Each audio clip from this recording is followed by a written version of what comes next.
राजाओं का कर्तव्य होता है कि वह दुष्टों का निग्रह करें और सज्जनों पर उपकार करें। ये राजा दयावान भी होते हैं और सजा देने में भी बड़े कठोर हुआ करते हैं, तभी तो राज का संचालन चलता है। यदि दुष्ट लोगों को सजा ना दी जाए तो अराजकता फैल सकती है, और यदि सज्जनों को सम्मान ना दिया जाए तो लोग सज्जन बनना ही नहीं चाहेंगे। तो राजा हमेशा सजा भी देता है तो किसी के जीवन को सजा भी देता है। ऐसी एक कहानी है भारत देश के अंतर्गत मध्य प्रदेश प्रांत के अंतर्गत बुंदेलखंड क्षेत्र में पहले राजा छत्रसाल हो चुके हैं। छत्रसाल के ही वंश में एक अनिल सेन नाम का राजा हुआ है। वह दयावान भी था और सजा देने में कठोर भी था। एक बार ऐसा हुआ कि उसकी एक दिन सवारी कहीं जा रही थी। हाथी भी थे, घोड़े भी थे। हाथी पर जो झूल लगा हुआ था उसमें माणिक मोती रत्न जड़े हुए थे।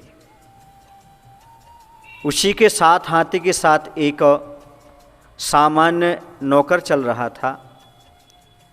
उसने उन रत्नों को देखा, उसका मन ललचा गया, क्योंकि बंधु रूप और रुपया ऐसी चीज़ हैं जिनको देख कर के अच्छों के मन चलायमान हो जाया करते हैं। वह तो सामान्य से नौकर था। उसने धन देखा, रत्न देखे और उसने वहाँ से रत्न चुरा लिया। यह जब वह चुरा रहा था तब राजा की दृष्टि अचानक उस तरफ पड़ गई। राजा ने देख लिया और राजा ने उसे बाद में बुलाया और उसे कहा, सैनिकों से इसे ले जाओ, इसे सज़ा सुनाई जाती है, नदी में ले जाओ और नदी में इसको बार बार डुबाना, बार बार निकालना। जब यह मरने को हो तो इसे भी मारना नहीं, उससे पूछना तुम्हारी अंतिम इच्छा क्या है, और उससे पूछना तुम्हारी अंतिम इच्छा क्या है। बस उन्होंने ऐसा ही किया। नदी में ले गए, उसे बार बार डुबाया और निकाला, और बाद में पूछा तेरी अंतिम इच्छा क्या है। उसने कहा मेरी अंतिम इच्छा है एक बार राजा के दर्शन करा दो, महाराज के दर्शन करना चाहता हूँ। राजा की आज्ञा के अनुसार उसे राजा के पास लाया गया। उसने राजा को देखा और प्रणाम करके वह थोड़ा रुका। राजा ने कहा भाई तुम्हारी इच्छा पूरी हो गई, अब इसको ले जा। बोले रुक जाइए, अभी मत ले जाइएगा। राजन मैं आपसे निवेदन करना चाहता हूँ, मैंने आपकी नाराज़गी अर्थात खीज देख ली, अब मैं आपकी रीझ अर्थात प्रसन्नता देखना चाहता हूँ। अभी तक आपके दंड की क्रूरता कठोरता देख ली, अब मैं आपकी दयालुता देखना चाहता हूँ। यह सुनकर के राजा तो राजा होते हैं। राजा ने कहा एक काम करो, इसे उसी हाथी पर बिठाओ जिससे इसने रत्न चुराया था, और रत्न भी उसे झूले में ज्यों का त्यों लगा कर दे दो, और इसे अपने घर तक छोड़ाओ। और एक बात चुपके से कह दी थी कि इसे घर ले जाना, इसे हाथी भी दे देना और साथ में रत्न भी दे देना। और वह घर गया और उसे बड़ी खुशी हुई कि मुझे मुक्त कर दिया गया।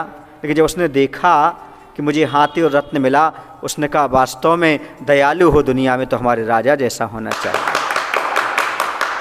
कहने का तात्पर्य है कि जब व्यक्ति किसी को सज़ा देने पर आ जाता है तो उसके प्राण भी ले लेता है, और जब कोई व्यक्ति दयालु हो जाता है तो आदमी को मुक्त भी कर देता है, उसके साथ साथ उसे माला माल भी कर देता है। हमारे जीवन में दया के संस्कार अवश्य होना चाहिए।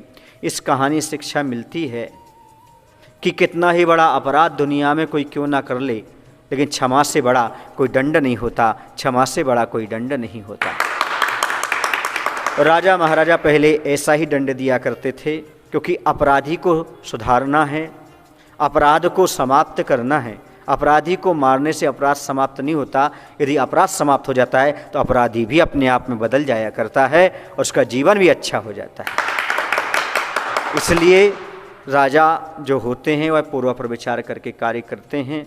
तो आज वर्तमान में आवश्यकता है ऐसे ही शासकों की, ऐसे ही व्यक्तियों की जो अपने जीवन में दया का पालन कर सकें। बोले महावीर भगवान की जय। आचार्य विद्यासागर जी महाराज की।